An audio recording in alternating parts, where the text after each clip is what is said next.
प्रधानमन्त्रीज्यूको आउँदो चीन भ्रमणका प्राथमिकता र एजेन्डा के हुन्? नयाँ नाकाहरू खोल्ने विषयहरू पनि भ्रमणका क्रममा कार्यसूचीमा रहेका छन्। नाकाहरू खोल्ने एजेन्डामा मुगुको नाक चाहिँ लाग्न छ कि छैन? छलफल हुने कुरा करिब निश्चित भएको छ। मानव अधिकार रक्षा गर्न के पहल गरिरहेको छ? मौलिक हकहरूको कार्यान्वयनका लागि सबै तहबाट अझै घनीभूत प्रयास पनि आवश्यक छ। कृषि पेसालाई गर्विलो पेसा बनाउन कस्तो योजना निर्माण गर्दैछ? उन्नत बिउ बिजनको विकास, उत्पादन तथा वितरणको लागि एकीकृत राष्ट्रिय कार्यक्रम सञ्चालनमा रहेका छन्। मृतक नन्द प्रसादकी धर्मपत्नी गङ्गामाया अधिकारीको मागको सम्बोधन कहिले र कसरी गर्नुहुन्छ? निजको स्वास्थ्य अवस्था सामान्य नै रहेको र उपचारका लागि सरकारले रु 37,47,000 उपलब्ध गराएको कुरा पनि म यहाँ जानकारी गराउन चाहन्छु। त्यही बिजुली हामीले किन्दा महँगो र बेच्दा सस्तो किन? हाल विद्युत उत्पादन र मागको आधारमा विद्युतको निर्यात र आयातको व्यवस्था मिलाउने गरिएको छ। सङ्घीय शिक्षा विधेयक संसदमा कहिले दर्ता, सदनमा कहिले दर्ता गर्नुहुन्छ?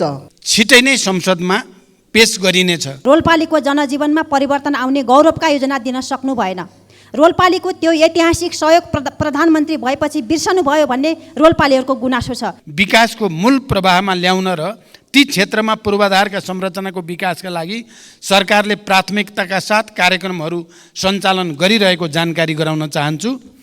नक्कली भुटानी शरणार्थीको फाइल खोलेर नेपाली काङ्ग्रेसलाई साइजमा राख्नुभयो। ललिता निवास मार्फत समाजवादीलाई साइजमा राख्नुभयो। गौर हत्याकाण्ड मार्फत जसपालाई, अनि अब गिरिबन्धु मार्फत नेकपा एमालेलाई साइजमा राख्न ट्राई गर्दै हुनुहुन्छ। भ्रष्टाचारको मामिलामा यो आफ्नो या यो पराए भनेर सरकारले कसैलाई विभेद गरेको छैन, गर्ने पनि छैन। अन्य सदस्यहरू, अब प्रतिनिधि सभा नियमावली 2079 को परिच्छेद 9 बमोजिम प्रधानमन्त्रीसँग प्रत्यक्ष प्रश्नोत्तर सम्बन्धी निर्धारित कार्यक्रमको लागि सोही नियमावलीको नियम 56 को उपनियम 1 बमोजिम बैठकको पहिलो 1 घण्टाको समय निर्धारण गरिएको व्यवहार जानकारी गराउँछु। मान्य सदस्यहरू, सम्माननीय प्रधानमन्त्रीसँग प्रश्न गर्न मान्य सदस्यहरूबाट नियमावलीको नियम 58 बमोजिम प्रश्नहरू प्राप्त भइसकेको व्यवहार समेत जानकारी गराउँछु।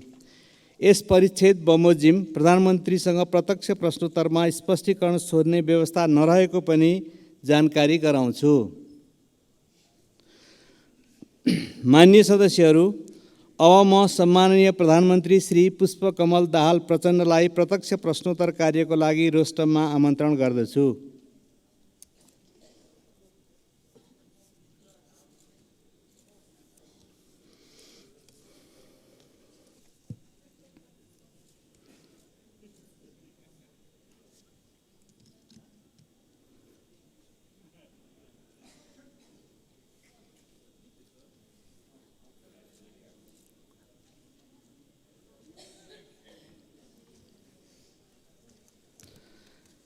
मान्य सदस्यहरू, अब प्रधानमन्त्रीसँग प्रत्यक्ष प्रश्नोत्तर कार्यक्रम प्रारम्भ हुन्छ।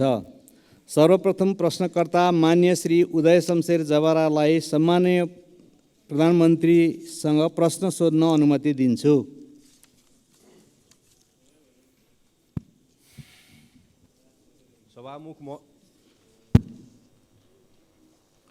सभामुख महोदय मार्फत सम्मान्य प्रधानमन्त्रीज्यूलाई प्रश्न राख्न चाहन्छु।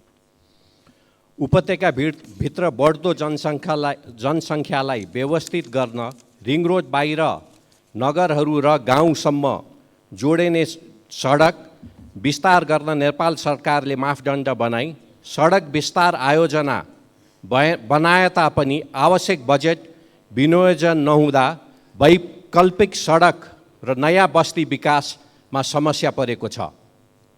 साथै उपत्यकाको 35% भूगोल ओकटेने ललितपुर क्षेत्र नम्बर 1 लाई जोड्ने 3वटा सडकलाई मुआब्जा र विस्तारको लागि बजेट विनियोजन नगरी विधेयक गरिएको छ।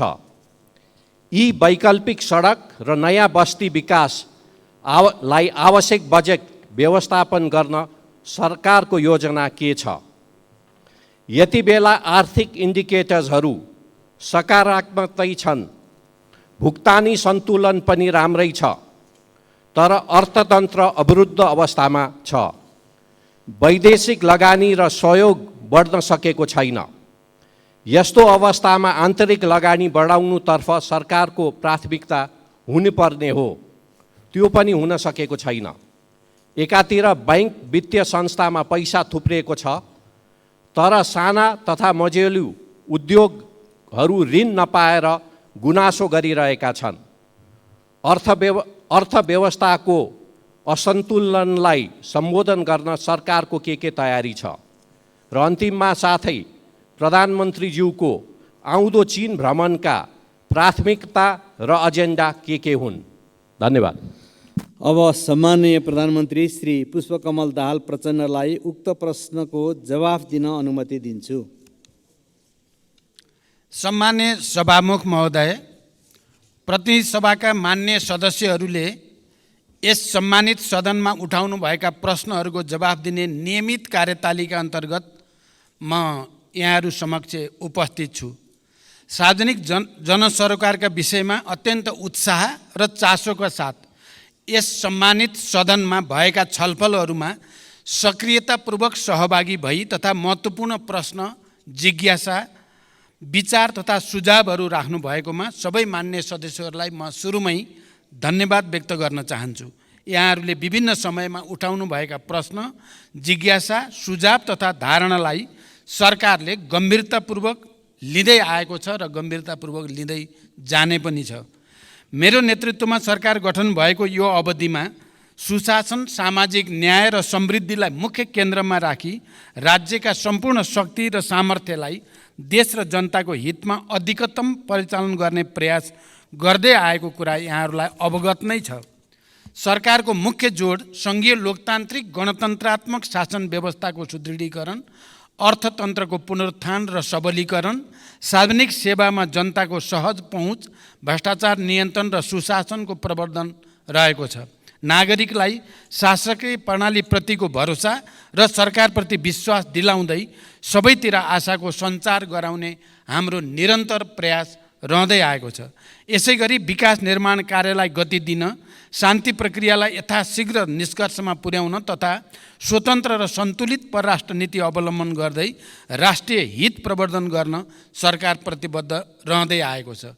यति जानकारीसहित अब म मान्य सदस्यले उठाउनु भएका प्रश्नहरूको जवाफ दिन गइरहेको छु। र पहिलो प्रश्न मान्य उदय शमशेर राणाले भर्खरै राख्नुभयो। काठमाडौँ उपत्यकामा पूर्वाधार निर्माणका आयोजना कार्यान्वयनका लागि चालु आर्थिक वर्षको बजेट तथा कार्यक्रममा रकम विनियोजन गरिएको छ।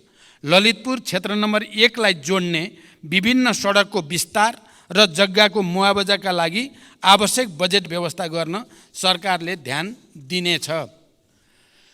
उत्पादन, उत्पादकत्व र रोजगारी वृद्धि गरी अर्थतन्त्रको पुनरुत्थान तथा उच्च दिगो समावेशी आर्थिक वृद्धि हासिल गर्ने र समष्टिगत आर्थिक स्थायित्व कायम गरी लगानीको वातावरणमा सुधार गर्न सरकार क्रियाशील रहिआएको छ। सरकारले चालेका सुधारात्मक कदमबाट अर्थतन्त्र बिस्तारै लयमा फर्किन सुरु गरेको छ। नेपाल राष्ट्र ब्याङ्कले हालै प्रकाशन गरेको प्रतिवेदन अनुसार अर्थतन्त्रका सूचकाङ्कहरू सकारात्मक दिशातिर उन्मुख रहेका छन्। 2080 असार मसान्तसम्म शोधान्तर स्थिति 290 अरब 52 करोड रुपियाँको बचतमा रहेको छ। विदेशी विनिमय सञ्चिति गत वर्षको यही अवधिको तुलनामा 26.6% वृद्धि भई 1539 अरब 36 करोड रुपियाँ पुगेको र यसले करिब 10 महिनाको वस्तु तथा सेवाको आयात धान्न पुग्ने अवस्था रहेको छ। विप्रेषण आयमा रेमिटेन्समा 21.2% वृद्धि भई 1220 अरब 56 करोड पुगेको छ।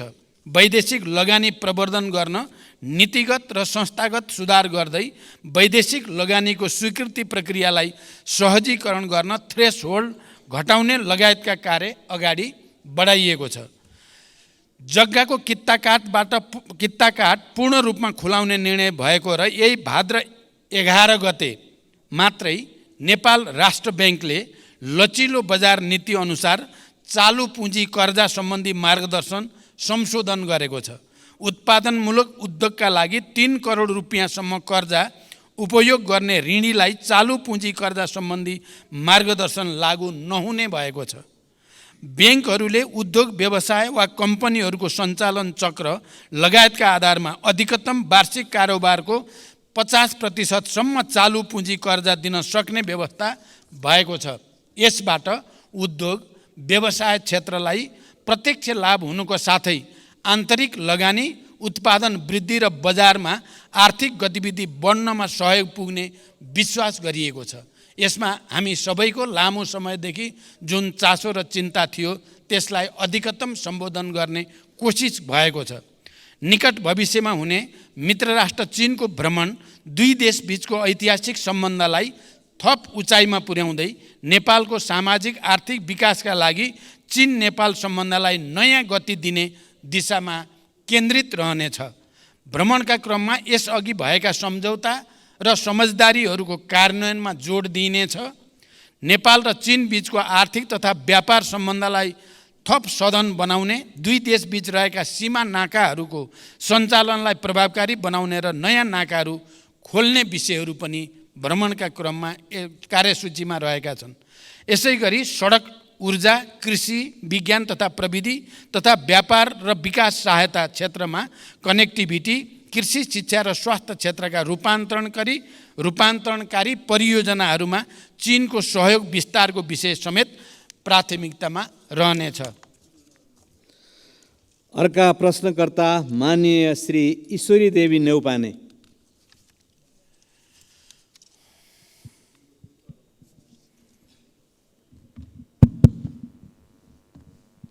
सम्मान्य सभामुखज्यू मार्फत सम्मान्य प्रधानमन्त्रीजीलाई मेरो 3 प्रश्न। नम्बर 1, सम्मान्य प्रधानमन्त्रीज्यू, शासन विधि र पद्धतिको हो कि व्यक्तिको? विधि र पद्धतिको हो भने व्यक्ति परिवर्तनले खासै असर नराख्नुपर्ने हो, तर हाम्रोमा विधि पद्धति अवलम्बन भन्दा मन्त्री या कर्मचारी परिवर्तन गरेर नै शासन सुशासन ल्याउन देखाउन खोजेको जस्तो देखिन्छ। यसमा प्रधानमन्त्रीजीको धारणा के छ? नम्बर 2, 131 भाषाभाषी 142 जात जाति बसोबास गर्ने हाम्रो सुन्दर देश नेपाल, यो हाम्रो पुँजी हो, यसलाई बचाएर राख्नु हाम्रो कर्तव्य पनि हो। सयौँ थुङ्गा फुलका हामी एउटै माला नेपाली, यसमा मेरो अटल विश्वास छ। वर्गीय राजनीतिको सैद्धान्तिक वकालत गर्ने पार्टीको नेता सम्मान्य प्रधानमन्त्रीज्यूको अभिव्यक्ति हामीले जितेमा जातीय राज्य उपलब्ध गराउनेछौँ भन्ने भनाइ संविधान विपरीत भएन? कतै यस्तो अभिव्यक्तिले जातीय द्वन्द्व बढाउने त होइन? नम्बर 3, म सुदूरपश्चिमवासी हुँ। सुदूरपश्चिम सरकार आफ्नै भवनबाट कार्य सञ्चालन गर्न कहिलेदेखि पाउँछ? धन्यवाद। सम्माननीय प्रधानमन्त्रीज्यू। सभामुख महोदय, लोकतान्त्रिक विधि र पद्धतिको विकास मार्फत सामाजिक न्याय र सुशासन सहितको समृद्धि हासिल गर्ने दिशामा सरकारका सबै क्रियाकलापहरू केन्द्रित रहेको कुरा म जानकारी गराउन चाहन्छु। सरकार विधिको शासनमा पूर्णतः प्रतिबद्ध रहेको स्पष्ट गर्दछु। बहुजातीय बहुसांस्कृतिक विविधता बोकेको नेपालमा सदियौँदेखि विभिन्न जात जाति, वर्ण, धर्म र संस्कृतिका जनताहरू आपसी सहकार्य, सम्मान र गहिरो सद्भावका साथ मिलिजुली बस्दै आएका छन्। अनेकतामा एकता नेपाली मात्रको विशिष्टता र नेपाली समाजको आधारभूत चरित्र पनि हो। सबैको सहअस्तित्व कायम गर्दै मौलिकताको संरक्षण र सम्वर्धनमा नै हाम्रो राष्ट्रिय एकता दिगो दरिलो भई साँचो अर्थमा राष्ट्रियता बलियो हुनेछ। नेपालको कानुनले हरेक व्यक्ति र सम्प्रदायलाई अरूको धर्म, संस्कृति र आस्थामा चोट नपुर्याई आफ्नो धर्म संस्कृतिको पालना गर्ने स्वतन्त्रता प्रदान गरेको छ। अत परापूर्व कालदेखि यहाँ कायम रहिआएको सामाजिक एकता, सद्भाव र सामाजिक सहअस्तित्वमा खलल पार्ने कुनै पनि किसिमको कार्य हुन नदिन सरकार दृढ छ, स्पष्ट पनि छ। सामाजिक सद्भावमा खलबल पार्ने वा एक अर्काको संस्कृति र धर्म विरुद्ध हुने द्वेषपूर्ण अभिव्यक्ति र कार्यलाई सरकारले कुनै हालतमा छुट दिन सक्दैन। नेपालको संविधानको पूर्ण पालना गर्नु हामी सबैको साझा दायित्व हो। मैले पहिचानको कुरा गर्दा या कुनै कुरा गर्दा अरू कसैको पहिचान आस्थामाथि कुनै खालको विभेद नगर्ने कुरा पनि म स्पष्ट गर्न चाहन्छु। सुदूरपश्चिम प्रदेशको राजधानी गोदावरीमा निर्माण गर्ने सन्दर्भमा जग्गा प्राप्ति लगायतका विषयमा प्रक्रियामा रहेको जानकारी गराउन चाहन्छु। यद्यपि सुदूरपश्चिममा अझै पनि राजधानीको जमिनको बारेमा अलिकति छलफल चलिरहेको जानकारी पनि मलाई प्राप्त छ। त्यसलाई समेत विचार गरेर यसको छिटै निष्कर्षमा पुर्याइनेछ। अर्का प्रश्नकर्ता मान्य श्री ऐनबहादुर शाही ठकुरी।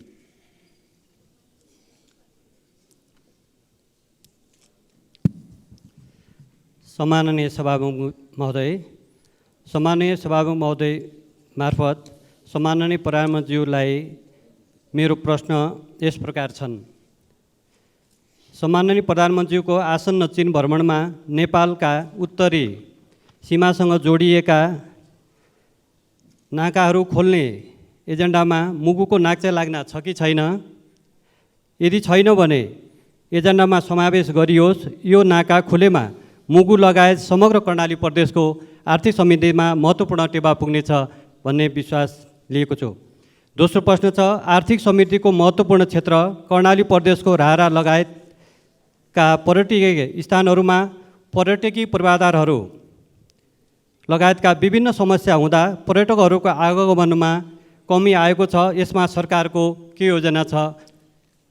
र अर्को प्रश्न छ, कर्णाली राजमार्ग अन्तर्गतको नागमा गमगढी कालोपत्रे र गमगढी नाक्चा लाग्न सडक निर्माणलाई सरकारले कस्तो प्राथमिकतामा राखेको छ र यो कहिलेसम्म निर्माण सम्पन्न गर्ने लक्ष्य रहेको छ?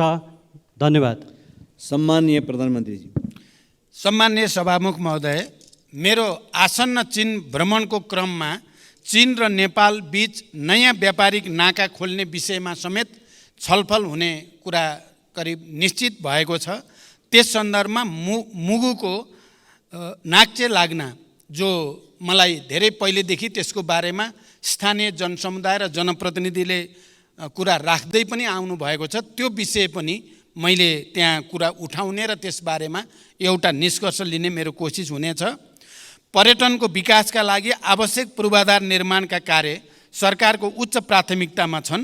रारा लगायतका पर्यटकीय स्थलको विकासका लागि सङ्घीय स्रोतबाट सञ्चालन हुने कार्यक्रमका अतिरिक्त प्रदेश तथा स्थानीय तहबाट समेत आफ्ना कार्यक्षेत्रभित्र रही पूर्वाधार निर्माण तथा पर्यटन प्रवर्धनका कार्यहरू सञ्चालनमा रहेको जानकारी गराउन चाहन्छु। नागमा गमगढी र गमगढी नाक्चे लाग्न सडकलाई उच्च प्राथमिकतामा राख्दै हाल विभिन्न खण्डहरूमा कार्य भइरहेको जानकारी म यो सम्मानित सदनलाई गराउन चाहन्छु। हाल नागमा गमगढी 6.5 किलोमिटर, कालोपत्रे र 8 किलोमिटर ग्राभेल स्तरमा स्तरोन्नति गर्ने गरी निर्माण कार्य भइरहेको छ। त्यसै गरी गमगढी नाक्चे लाग्नमा 12 किलोमिटर निर्माण कार्य पनि अगाडि बढिरहेको छ। अर्का प्रश्नकर्ता मान्य श्री ऋषिकेश पोखरेल।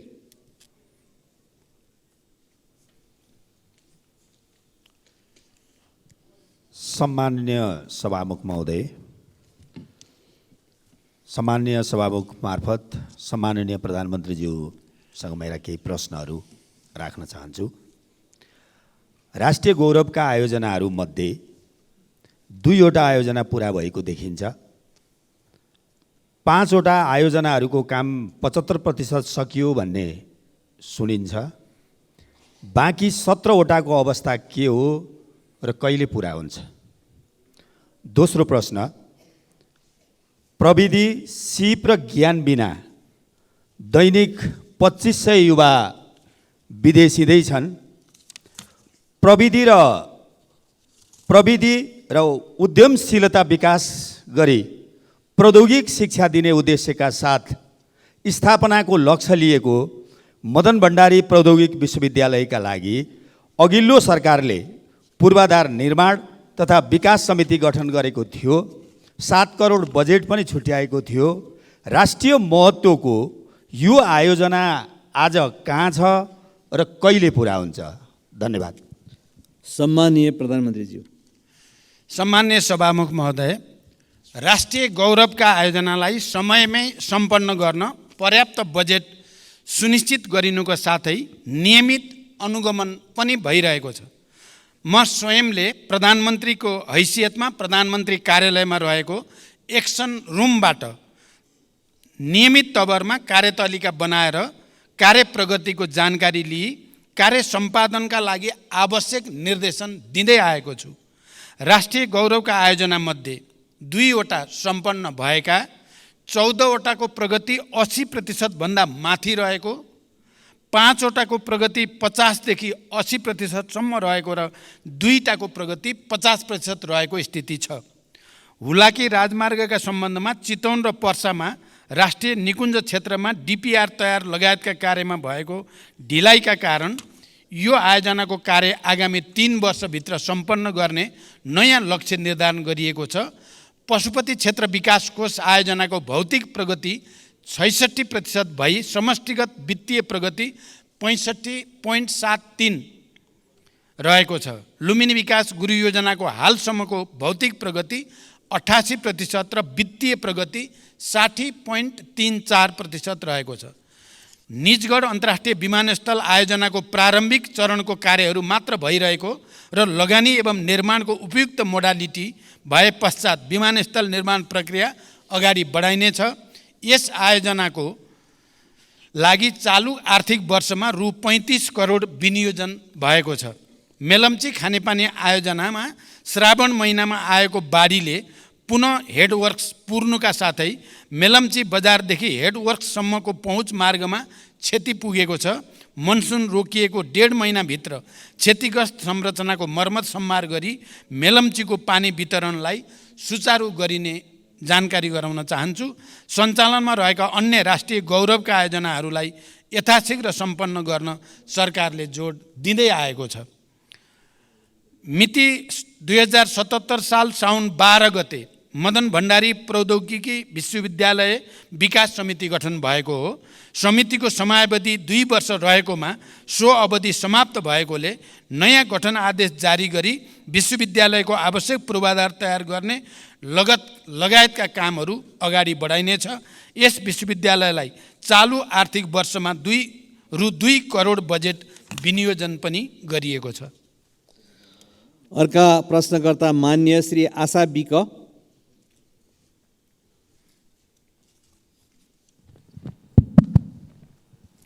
सम्माननीय सभामुख मार्फत मेरो प्रधानमन्त्रीलाई प्रश्न, यो प्रश्न गर्दै गर्दा मलाई अलिकति दुःख पनि लागेको छ। राज्यले 2063 साल जेठ 21 गते छुवाछुत मुक्त राष्ट्र घोषणा गर्यो।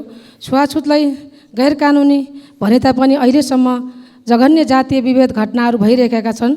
सरकारले छुवाछुत उन्मूलन गर्ने जस्ता कदम चालिरहेको छ। सरकारले दलितहरूको न्यूनतम मानवाधिकार रक्षा गर्न के पहल गरिरहेको छ? जातीय विभेदका घटनाहरू प्रहरी प्रशासनले संवेदनशीलताका साथ उजुरी दर्ता नलिएको अवस्था छ।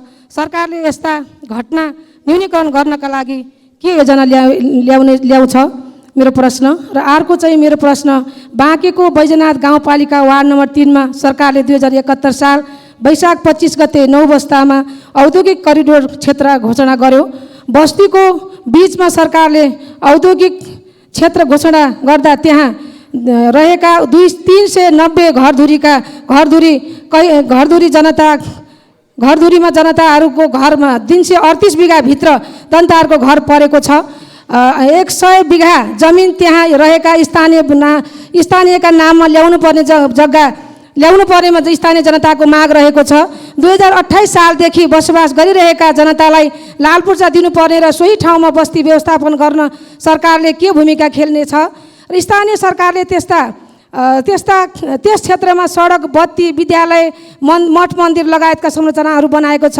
त्यो बस्तीलाई सोही ठाउँमा सरकारले कहिलेसम्म व्यवस्थापन गर्छ?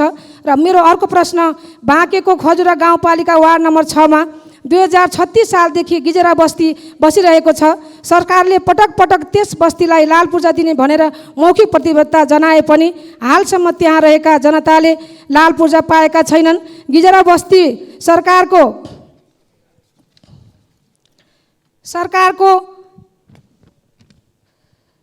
ऐलानी जग्गा र टन्डनको चिनी मिल रहेको क्षेत्रमा बसोबास गरिरहेका छन्। सरकारले बत्ती, पानी, विद्यालय लगायतका संरचना त्यहाँ पनि सबै ठाउँमा जनतालाई उपलब्ध गराएको छ। त्यस क्षेत्रका जनतालाई लाल पूर्जा कहिलेसम्म वितरण गर्छ सरकारले? र अर्को मेरो प्रश्न छ, सङ्घीय गणतन्त्र घोषणा भएको अवस्थामा सुदूरपश्चिम प्रदेशको राजधानी बन्छ वा बन्दैन? के यही हो गणतन्त्र? बन्ने भए कहाँ बन्छ? प्रदेश सभाबाट घोषणा भएको गोदावरी राजधानी बन्छ कि बन्दैन? बन्ने भए कहिलेसम्म बन्छ? किन घोषणा गरेको हिजो तपाईँहरूको पार्टी र एमाले पार्टीको संयुक्त घोषणा गर्दै आजसम्म किन मौन? जनता जान्न चाहन्छ। धन्यवाद। सम्माननीय प्रधानमन्त्रीज्यू। सम्मान्य सभामुख महोदय, मान्य सदस्यले सोधेका प्रश्नहरू उत्तरभन्दा पनि लामो जस्तो लाग्यो, तैपनि म संक्षिप्तमा उत्तर दिने कोसिस गर्छु।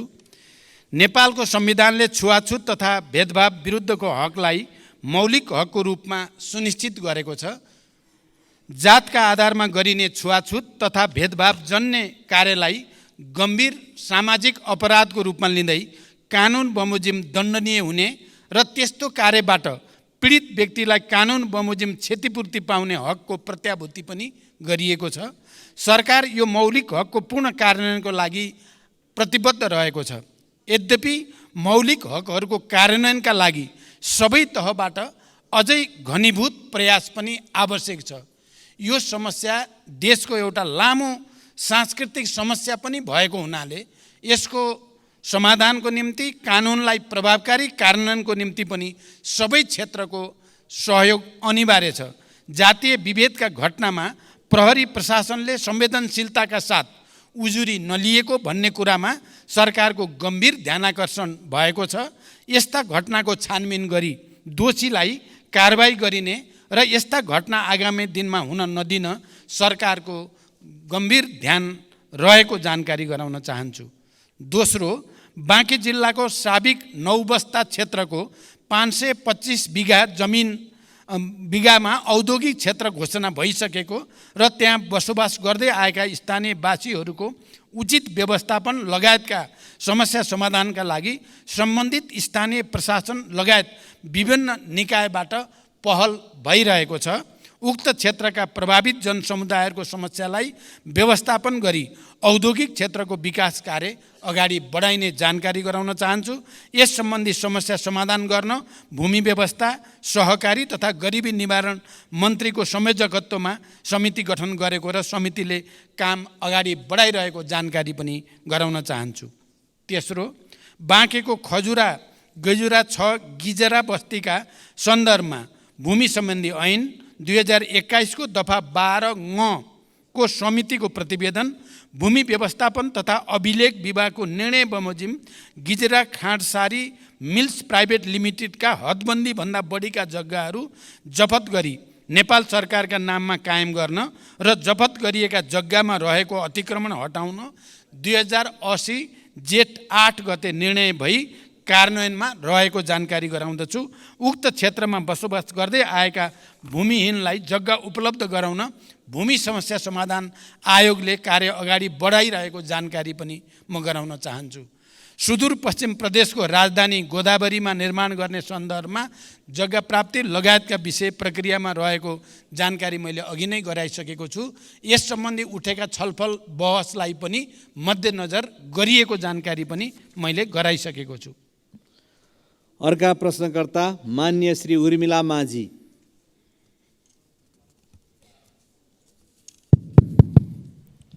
सम्माननीय सभामुख ज्यू मार्फत सम्माननीय प्रधानमन्त्रीज्यूलाई प्रश्न सोध्न चाहन्छु।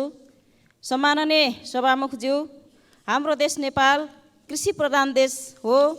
यहाँका 65% बढी जनसङ्ख्या कृषिमै आश्रित देखिन्छ। तर पछिल्लो अवधिमा नेपालको उत्पादनको हिस्सा घट्दै गएको मात्र होइन, सामान्य भन्सामा प्रयोग हुने सबै चिज आयातमा निर्भर गर्नुपर्ने बाध्यता खडा हुँदै गएको छ। कृषि क्षेत्रमा लगानी अत्याधिक हुने तर प्रतिफल अत्यन्तै न्यून हुने प्रक्रियाले गर्दा कृषिप्रति मानिसको आकर्षण र लगाव निरन्तर घट्दो छ।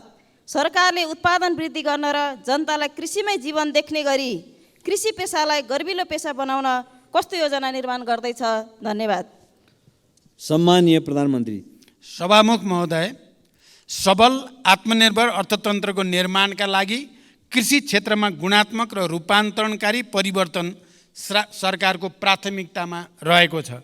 कृषि क्षेत्रको उत्पादन र उत्पादकत्व बढाउन कृषि क्षेत्रमा आधुनिकीकरण, यान्त्रिकीकरण र व्यवसायीकरणलाई सरकारले उच्च रूपमा जोड दिँदै आएको छ। कृषि क्षेत्रमा विगतदेखि लगानी गर्दै आएको र यसबाट उत्पादन र उत्पादकत्वमा समेत केही वृद्धि भइरहे पनि अपेक्षित प्रतिफल प्राप्त हुन नसक्नुका कारणहरू पहिल्याउँदै उत्पादकत्व वृद्धिका लागि विभिन्न कार्यक्रमहरू सञ्चालनमा रहेका छन्। सरकारले प्रधानमन्त्री कृषि आधुनिकीकरण परियोजना लगायत प्रदेश र स्थानीय तह मार्फत उल्लेख्य रकम विनियोजन गरी कृषि क्षेत्रमा पर्याप्त साधन स्रोत परिचालन गर्ने नीति लिएको छ। कृषि उत्पादनको वृद्धिका लागि सिँचाइको सुविधाको विस्तारलाई जोड दिनुको साथै रासायनिक मलको आपूर्ति समयमै हुने कुराको सुनिश्चितता गरिएको छ। साथै कृषि बाली वस्तुहरूको विशेष उत्पादन क्षेत्र जस्तै जोन, सुपर जोन, उन्नत बिउ बिजनको विकास, उत्पादन तथा वितरणको लागि एकीकृत राष्ट्रिय कार्यक्रम सञ्चालनमा रहेका छन्। कृषि उपजको बजार सुनिश्चितताका लागि विभिन्न कार्यक्रमहरू सञ्चालन भइरहेका छन्। त्यसै गरी दुध तथा मासुमा आत्मनिर्भरताका लागि पशु नस्ल सुधार, आहार व्यवस्थापन तथा पशु स्वास्थ्य सुधारका कार्यक्रमहरू पनि सञ्चालनमा रहेका छन्। बाँझो जमिनमा कृषि प्रवर्धन कार्यक्रम, फलफुल क्षेत्र विकास तथा ग्रामीण कृषि उद्यम विकासका कार्यक्रमहरू सञ्चालनमा रहेका छन्। कृषि उत्पादन क्षेत्रको जोखिम व्यवस्थापन गर्न कृषि बिमा कार्यक्रम सञ्चालनमा रहेको छ, जस अन्तर्गत बिमा प्रिमियममा 80% अनुदान सङ्घीय सरकारले उपलब्ध गराउने गरेको छ। कृषि क्षेत्रमा लगानी बढाउन सहुलियत दरमा कृषि कर्जाको विस्तार तथा दायरा बढाउँदै पनि लगिएको छ। उत्पादित कृषि वस्तुहरूको बजारको सुनिश्चितताका लागि धान, गहुँ, उखु लगायतका बालीको न्यूनतम समर्थन मूल्य निर्धारण गर्ने लगायतका कार्यक्रमहरू पनि सञ्चालनमा रहेका छन्। कृषि पेसालाई सम्मानजनक र मर्यादित बनाउन कृषकहरूलाई नियमित तवरमा पुरस्कृत गर्ने कार्यक्रमहरू जस्तै राष्ट्रपति कृषक पुरस्कार कार्यक्रम सञ्चालनमा रहेका छन्। कृषि पेसालाई दिगो, दरिलो र गर्विलो बनाउन सरकार प्रतिबद्ध छ, तर अहिलेसम्म जे जति भएको छ त्यसबाट सन्तुष्ट हुने स्थिति भने पक्कै पनि छैन। त्यसकारण कृषि क्षेत्रमा व्यापक सुधार गर्न र उत्पादन र उत्पादकत्व वृद्धि गर्न हामी आफैले सञ्चालन गरेका कार्यक्रमहरूको प्रभावकारिताका साथै यसपटक म भारत भ्रमणमा रहँदा अलि भारतीय नेतृत्वसँग, खास गरी प्रधानमन्त्री मोदीजीसँग कृषिमा सहकार्य गरेर उत्पादकत्व वृद्धि कसरी गर्न सकिन्छ र प्राकृतिक खेती प्रणाली बडो नयाँ टेक्नोलोजीको साथ सञ्चालन गर्ने बारेमा सहकार्य गर्ने निधो पनि भएको छ र हामी त्यो प्रक्रिया अगाडि बढाउँदैछौँ। मलाई लाग्छ यसपटकको मेरो चीन भ्रमणमा पनि कृषिमा सुधारका निम्ति उत्पादन र उत्पादकत्व वृद्धिमा विशेष ध्यान दिने पनि हाम्रो योजना रहेको जानकारी गराउन चाहन्छु। अर्का प्रश्नकर्ता मान्य श्री एकनाथ ढकाल। सम्माननीय सभामुख महोदय, विस्तृत शान्ति सम्झौताको 2 हस्ताक्षरकर्तामध्ये सम्माननीय प्रधानमन्त्रीज्यू एक हुनुहुन्छ। शान्ति तथा पुनर्निर्माण मन्त्रालयको एउटा मन्त्रीको रूपमा जिम्मेवारी पनि सम्हालिसकेको व्यक्तिको हैसियतले म आज शान्ति प्रक्रियासँग सम्बन्धित प्रश्न सम्माननीय सभामुख महोदय मार्फत सम्माननीय प्रधानमन्त्रीज्यूलाई गर्न चाहन्छु। छोराको हत्यारालाई कारबाहीको माग गर्दै 330 दिन आमरण अनसनमा बसेका गोर्खाका नन्दप्रसाद अधिकारीको अनसनमै 2071 असोज 6 गते निधन भयो। न्यायको लागि जीवन आहुति दिने अधिकारीलाई शहीद घोषणा गर्नुपर्नेमा विगत 9 वर्षदेखि उनको पार्थिव शरीर अस्पतालमै सडेको छ। मृतक नन्दप्रसादकी धर्मपत्नी गङ्गमाया अधिकारी अहिलेसम्म पनि बेहाल अवस्थामा सत्य र न्यायको प्रतीक्षामा छिन्। सरकारको नीति तथा कार्यक्रमको 176 बुँदामा शान्ति प्रक्रिया र सङ्क्रमणकालीन न्याय सम्बन्धी बाँकी काम 2 वर्षमा सम्पन्न गर्ने उल्लेख छ। सम्माननीय प्रधानमन्त्रीज्यूलाई मेरो प्रश्न यो छ कि मृतक नन्दप्रसादकी धर्मपत्नी गङ्गमाया अधिकारीको मागको सम्बोधन कहिले र कसरी गर्नुहुन्छ?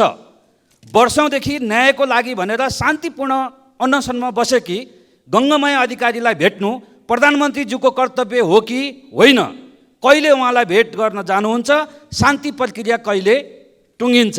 धन्यवाद। सम्माननीय प्रधानमन्त्री। सभामुख महोदय, मैले अघि पनि भनिसकेको छु, यो सरकार विधिको शासनमा पूर्णतः प्रतिबद्ध रहेको छ। जनताको स्वतन्त्रता, समानता, सहअस्तित्व र मानव अधिकारको रक्षाको लागि सरकार निरन्तर प्रतिबद्ध छ। सरकारले अदालतको निर्णयको सदैव सम्मान गर्दै कार्यान्वयनमा तदारुकताका साथ पहल गर्दै पनि आएको छ।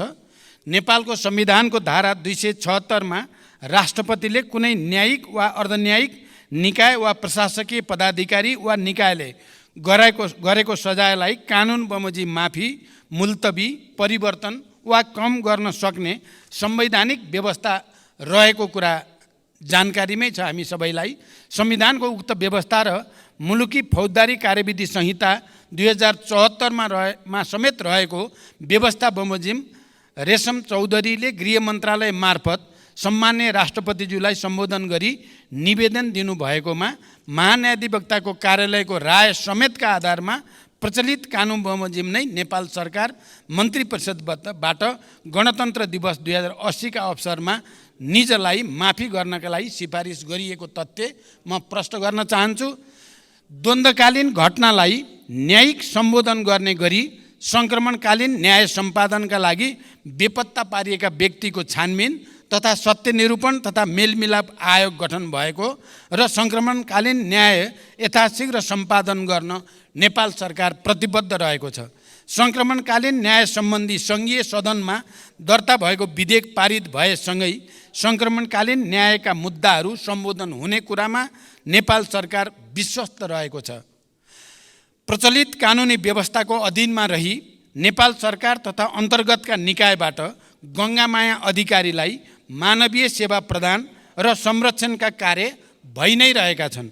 अस्पतालको विवरण अनुसार निजको स्वास्थ्य अवस्था सामान्य नै रहेको र उपचारका लागि सरकारले रु 37,47,000 उपलब्ध गराएको कुरा पनि म यहाँ जानकारी गराउन चाहन्छु। अर्का प्रश्नकर्ता मान्य श्री आसमा कुमारी चौधरी।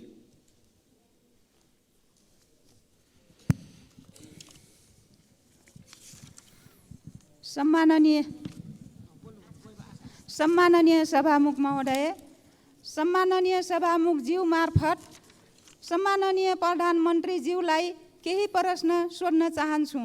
नम्बर 1, आँखा पाक्ने रोग वडा पालिका जिल्ला हुँदै देशैभरि फैलिएको छ। धेरै पालिकामा विद्यालयहरू बन्द गरिएका छन्। त्यसबाट अत्याधिक बालबालिका प्रभावित भएका छन्। स्वास्थ्य मन्त्रालय र प्रधानमन्त्रीज्यू स्वयं यसको निराकरणको लागि के गर्दै हुनुहुन्छ? नम्बर 2, नेपालले आर्थिक वर्ष 2079-80 मा भारतलाई 10 अर्ब 45 करोड रुपैयाँको बिजुली बिक्री गरेको छ। उक्त वर्ष 19 अर्ब 44 करोड रुपैयाँको बिजुली किनेको छ। सरकारले किन ठान्दैछ डोबर आपूर्ति भइरहेछ भन्न किन डराउँछ? त्यही बिजुली हामीले किन्दा महँगो र बेच्दा सस्तो किन? धन्यवाद। सम्माननीय प्रधानमन्त्री। सभामुख महोदय, देशका विभिन्न भागमा आँखा पाक्ने एक्युट भाइरल कन्जक्टिभाइटिस सङ्क्रामक रोग नियन्त्रण गर्न स्वास्थ्य तथा जनसङ्ख्या मन्त्रालयले देशभरका अस्पतालबाट अभियान सञ्चालन गरिरहेको छ। समुदाय स्तरमा जनचेतना वृद्धि गर्न प्रचार प्रसारका कार्यहरूका साथै सङ्क्रमितहरूलाई सहज रूपमा औषधि उपचारको व्यवस्था मिलाइएको छ। यसका साथै स्वास्थ्य सेवा विभागका महानिर्देशकको अध्यक्षतामा सङ्घीय द्रुत प्रतिकार्य समितिको गठन भई रोकथाम र प्रबन्धनका विभिन्न कार्यहरू पनि भइरहेको जानकारी गराउन चाहन्छु। दोस्रो, हाल नेपालको कुल जडित विद्युत क्षमता करिब 2800 मेगावाट पुगेको छ। तर देशको विद्युत उत्पादनको परिमाण हिउँद र वर्षायाममा एकै नासको छैन। वर्षाको तुलनामा हिउँदमा विद्युत उत्पादनमा निकै ह्रास आई झन्डै 1/3 मात्र उत्पादन हुने गर्दछ। हाल विद्युत उत्पादन र मागको आधारमा विद्युतको निर्यात र आयातको व्यवस्था मिलाउने गरिएको छ। खास गरी हिउँद याममा नदी प्रवाहमा आधारित रन अफ द रिभर प्रणालीबाट उत्पादित विद्युतमा ठुलो ह्रास आउने हुँदा छिमेकी देशबाट बिजुली आयात गरी आन्तरिक माग धान्नुपर्ने स्थिति छ। आगामी केही वर्षभित्रै विद्युतमा आत्मनिर्भर हुने उद्देश्यले स्वदेशमै पर्याप्त बिजुली उत्पादन गर्न विभिन्न स्तरका आयोजनाहरूको निर्माणलाई अघि बढाइनुको साथै विद्युत प्रसारण तथा वितरण प्रणालीको कामलाई पनि विस्तार गर्दै लगिएको छ।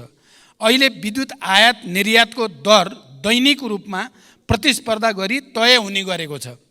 यस वर्ष तुलनात्मक रूपमा हिउँदको समयमा अधिक सुक्खा हुन गई देशभित्रका विद्युत आयोजनाहरूबाट विद्युत उत्पादन कम हुन गएको छ। अघिल्लो आर्थिक वर्षमा नेपाल विद्युत प्राधिकरणले 1854.5 गिगावाट आवर विद्युत र रु 18 अरब 54 करोडमा आयात गरेको थियो भने नेपालबाट 1333 गिगावाट आवर विद्युत निर्यात गरी रु 10 अरब 43 करोड आम्दानी गरेको थियो। गत वर्षको तुलनामा यस वर्ष विद्युत निर्यातमा वृद्धि भएको छ र क्रमशः विद्युत उत्पादन बढ्दै जाँदा विद्युतको निर्यात पनि बढ्दै जाने कुरा जानकारी गराउन चाहन्छु। रुस र युक्रेनको युद्धका कारण कोइलाको आपूर्ति असहज भई छिमेकी देशमा विद्युतको उत्पादन लागत बढ्न गएकोले पनि स्वदेशमा विद्युतको उत्पादन कम हुने समयमा आन्तरिक माग पूरा गर्न प्राधिकरणले केही महँगो मूल्यमा बिजुली आयात गर्नु परेको कुरा पनि म यहाँ स्पष्ट गर्न चाहन्छु। धन्यवाद। अर्का प्रश्नकर्ता माननीय श्री उर्मिला थेबे।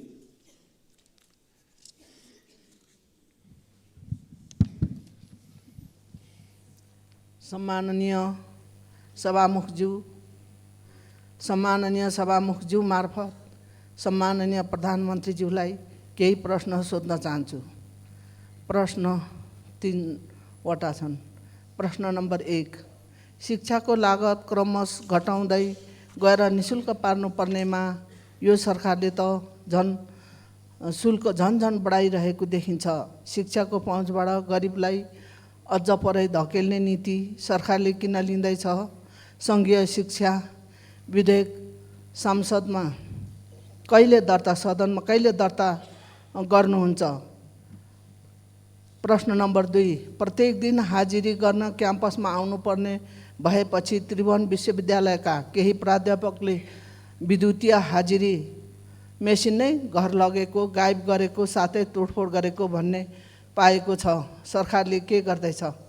प्रश्न नम्बर 3, ताप्लेजुङमा अविरल वर्षपछि आएको बाढीका कारण विस्थापित भएका स्थानीय बासिन्दाहरू अहिले पनि तिरपाल मुनि बस्न बाध्य भएका छन् भने विद्यार्थीहरू व्यक्तिको घरमा आश्रय लिएर पढ्न बाध्य छन्। उनीहरूको उद्धार र राहतको लागि सरकारको के योजना छ? धन्यवाद। सम्माननीय प्रधानमन्त्री। सभामुख महोदय, आम नागरिकलाई गुणस्तरीय र सर्वसुलभ शिक्षा उपलब्ध गराउन सरकारको नीति र प्रतिबद्धता रहेको छ। विद्यालय शिक्षा सम्बन्धी कानुनलाई संशोधन र एकीकरण गर्न बनेको विधेयक छिटै नै संसदमा पेश गरिनेछ। सायद केही दिन अगाडि नै पेश हुन सक्थ्यो। जनताको चासो र हामीले त्यसलाई गहन ढङ्गले अध्ययन गर्नुपर्ने, परिमार्जन गर्नुपर्ने कारणले केही ढिलो भयो, तर अब छिटै त्यो सदनमा प्रस्तुत हुँदैछ। नेपालको संविधानमा उल्लेख भए बमोजिम आधारभूत शिक्षा अनिवार्य तथा निशुल्क र माध्यमिक तहसम्मको शिक्षा निशुल्क उपलब्ध गराउनका लागि सरकारले निशुल्क पाठ्यपुस्तक, आवासीय, गैर आवासीय, लक्षित समूह लगायतका विभिन्न प्रकारका छात्रवृत्ति, स्यानिटरी प्याड, दिवा भोज लगायतको व्यवस्था गरेको छ। सार्वजनिक विद्यालयमा कुनै किसिमको शुल्क लिन नपाउने व्यवस्था गरिएको छ। स्थानीय तहहरूले समेत आफ्नो बजेटमा शिक्षामा थप लगानी गर्दै गएका छन्। उच्च शिक्षा अन्तर्गत चिकित्सा शिक्षामा सरकारी लगानीका संस्थाहरूमा कुल सिटको 75% सिटमा विद्यार्थीहरूले निशुल्क अध्ययन गरिरहेका छन्। सार्वजनिक शिक्षालाई निशुल्क बनाई सबैको पहुँचमा पुर्याउनको लागि थप स्रोतको व्यवस्था गर्न सरकार प्रयत्नशील रहेको जानकारी गराउन चाहन्छु। स्वायत्त निकायको रूपमा त्रिभुवन विश्वविद्यालयका काम कारबाहीहरू त्रिभुवन विश्वविद्यालय ऐन 2049 बमोजिम सञ्चालनमा रहेका छन्। विश्वविद्यालयको हाजिरी व्यवस्थापन सम्बन्धमा विश्वविद्यालयको आन्तरिक प्रशासनले नियमन गरिरहेको र नियम बमोजिम नभएका कार्यहरूमा सम्बन्धितलाई कानुन बमोजिम कारबाही हुने कुरा पनि म जानकारी गराउन चाहन्छु। ताप्लेजुङ लगायत देशका विभिन्न भागमा अविरल वर्षाका कारण आएको बाढी पहिरोमा परि विस्थापित हुन पुगेका जनतालाई स्थानीय प्रशासनको सहयोगमा उद्धार गरी सुरक्षित स्थलमा बसोबासको व्यवस्था मिलाइएको छ। उनीहरूलाई सरकारबाट उपलब्ध गराउनुपर्ने राहत पनि उपलब्ध गराइएको छ। मौसममा सुधार आएसँगै उनीहरूको पुनर्स्थापनाको उचित व्यवस्था मिलाइने पनि जानकारी गराउँदछु। अर्का प्रश्नकर्ता मान्य श्री ईश्वरी घरती।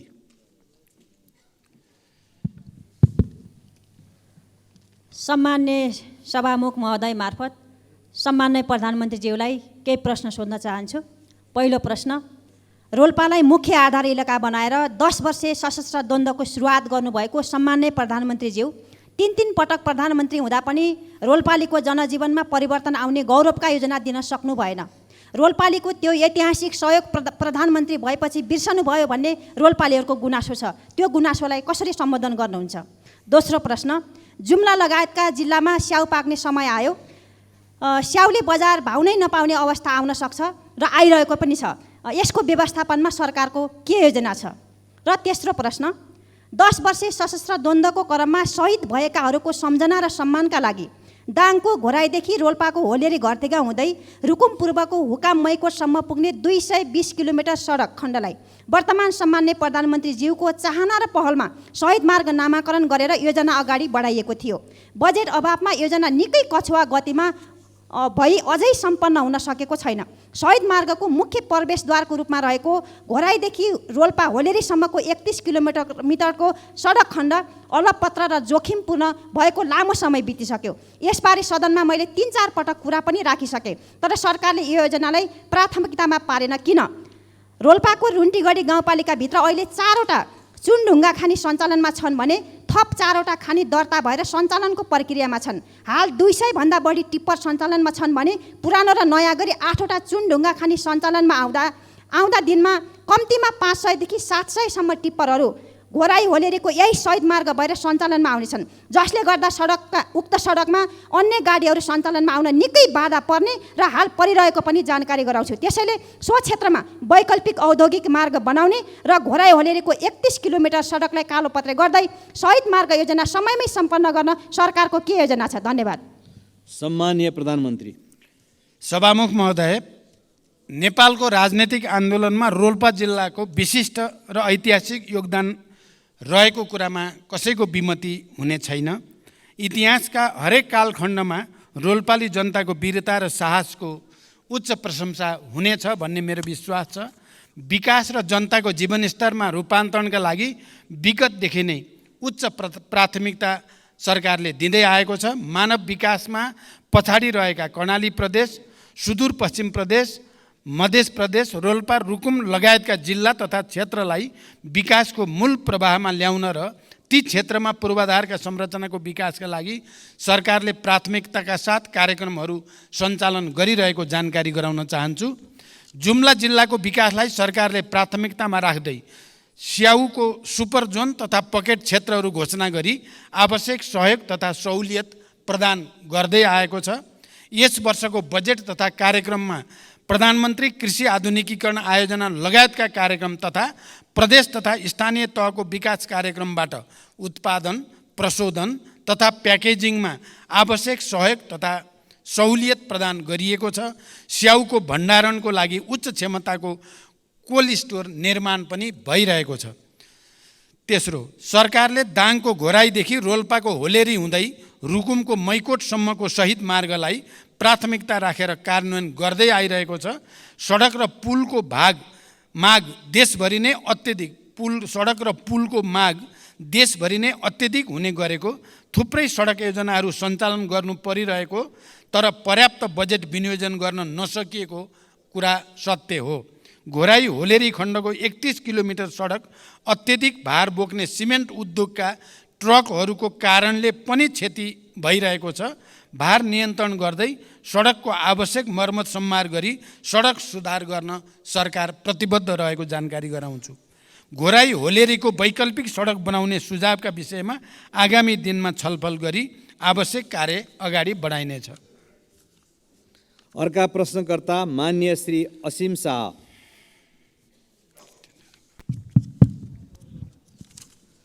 सम्मानीय सभामुख मार्फत सम्मानीय प्रधानमन्त्रीज्यूलाई प्रश्न सोध्न चाहन्छु।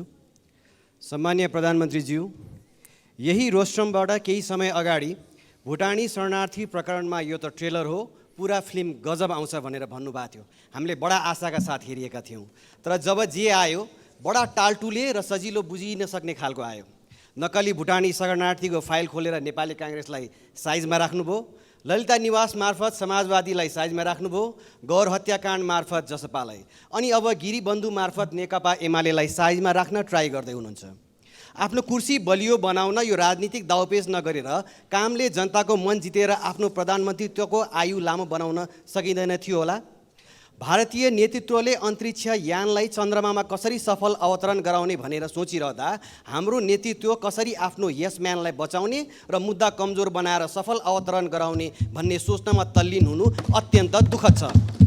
यताको अनुसन्धान अधिकारीलाई उताको कर्मचारीलाई यता अवतरण गराउने व्यस्त हाम्रो नेतृत्वबाट सुशासनको आशा कहिले गर्ने होला? छिमेकीले चन्द्रमामा यान पठाउँदा मेरो देशले खाडीमा जवान पठाउन बाध्य छ। देशभित्रका विश्वविद्यालयहरू रित्तिँदैछन्, व्यवसायीहरू निराश छन्, खेलाडीहरू पलायन हुँदैछन्, युवा पुस्तामा देश छोड्ने लहर चलेको छ। प्रधानमन्त्रीज्यू, चन्द्रयान अहिले माग्दिन तर यस म्यानलाई जोगाउन लाग्दिन भन्ने हजुरको प्रतिबद्धताको कार्यान्वयन कहिले हुन्छ? भ्रष्टाचारमा पनि आफ्नो र अरूको भनेर हेर्ने हो भने हामीले खोजेको सुशासन चाहिँ कहिले आउँछ यो देशमा?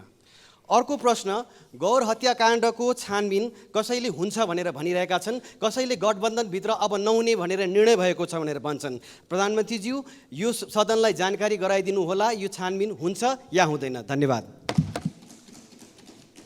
सम्माननीय प्रधानमन्त्री। सभामुख महोदय, मान्य सदस्यले बडो संवेदनशील भएर प्रश्न राख्नु भएको छ, म धन्यवाद भन्न चाहन्छु।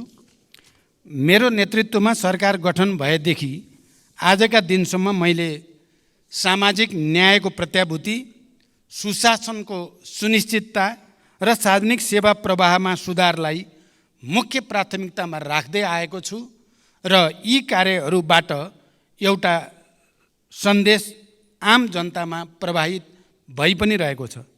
प्रश्नमा भनिए जस्तो सरकारका यी कामहरू कुनै कुर्सी टिकाउनको लागि होइन, बरु देश र जनतामा राजनैतिक प्रणालीप्रति नै वितृष्णा छाएको, केही हुन्न सबै उस्तै हुन् भन्ने निराशावादी भाष्य निर्माण गर्न खोजिएको परिस्थितिलाई चिर्न र सरकारले एकपछि अर्को राम्रो काम गर्दै आएको कुरा स्थापित गर्न पनि गरिएको छ।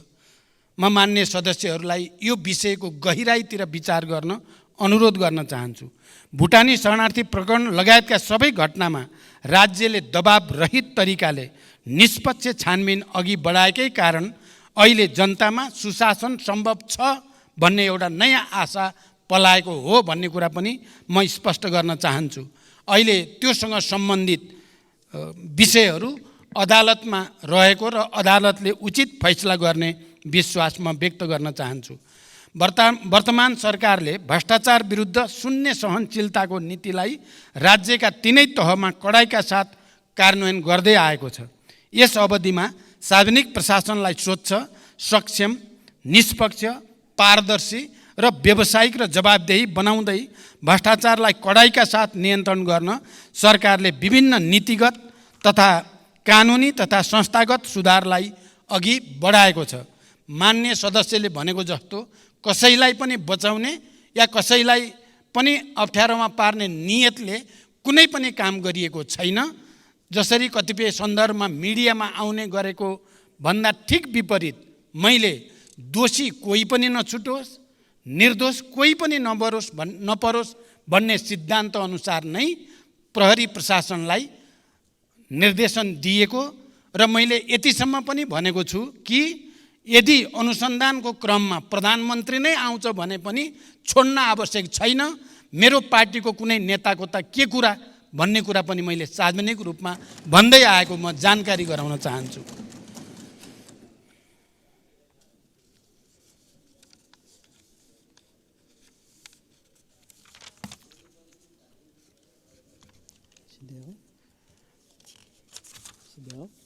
सबै किसिमका भ्रष्टाचारलाई तथ्य र प्रमाणको आधारमा अनुसन्धान छानबिन गरी दोषीलाई कानुनको दायरामा ल्याउन सरकार अहिले पनि उत्तिकै प्रतिबद्ध छ।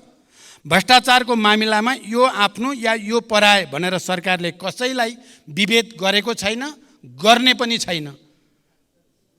कानुनी समानताको सिद्धान्तलाई सरकारले पूर्णतः आत्मसात गरेको छ, गरिरहनेछ। सभामुख महोदय, मान्य सदस्यहरूले राख्नुभएका सारगर्भित प्रश्नहरूका बारेमा संक्षिप्त रूपमा मैले सरकारको तर्फबाट प्रधानमन्त्रीको हैसियतले स्पष्ट पार्ने कोसिस गरेको छु। देशका र जनताका सामु कयौँ चुनौतीहरू छन्। यिनको सार्थक र परिणाममुखी समाधानका लागि सबै राजनीतिक दलबीच साझा धारणा र राष्ट्रिय एकता जरुरी छ। विचार, मान्यता र सिद्धान्तमा अन्तर भए पनि राष्ट्रिय मुद्दा र राष्ट्रिय सवालहरूमा हाम्रो समान दृष्टिकोण र मान्यता हुनुपर्दछ र हामी सबै राष्ट्रिय मुद्दामा एकै ठाउँमा उभिनुपर्दछ भन्ने म ठान्दछु। त्यसो भए मात्र नेपाली जनताले चाहेको र खोजेको परिवर्तन ल्याउन सम्भव हुन्छ। सरकारले चालेका कदम र अघि बढाएका कार्यहरूले जनतामा सरकारप्रति आशा र भरोसा बढाउनुको साथै विकासप्रतिको एउटा नयाँ तत्परता पैदा गरेको छ। यस अवधिमा सार्वजनिक सेवा प्रवाहमा जनताले साविकमा भोग्दै आएका झन्झट र शास्तिलाई उल्लेख्य मात्रामा कमी ल्याउन सफलता मिलेको छ। विकास निर्माणले गति लिएको छ र देशमा नयाँ आशाको सञ्चार पनि भएको छ।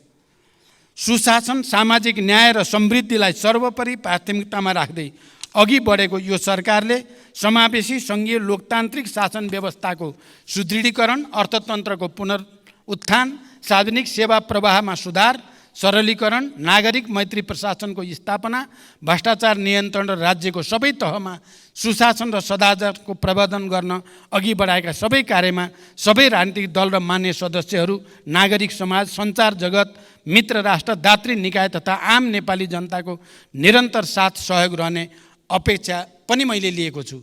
र यही सदनमा पनि हाम्रा विचार र एजेन्डामा अन्तरका बावजुद यहाँ सहमति बनाउनको लागि सरकारको तर्फबाट, सरकारको प्रमुखको हैसियतले मैले निरन्तर प्रयास गर्दै आएको कुरा पनि म जानकारी गराउन चाहन्छु।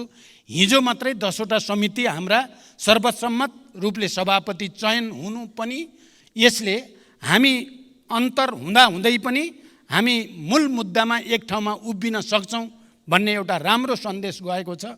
म विश्वास गर्छु आउने दिनमा राष्ट्रिय मुद्दामा विगतमा झैँ हामी एक भएर देश र जनताको हितमा काम गर्नेछौँ भन्ने विश्वास व्यक्त गर्दै बिदा हुन्छु। धन्यवाद। अभिवादन।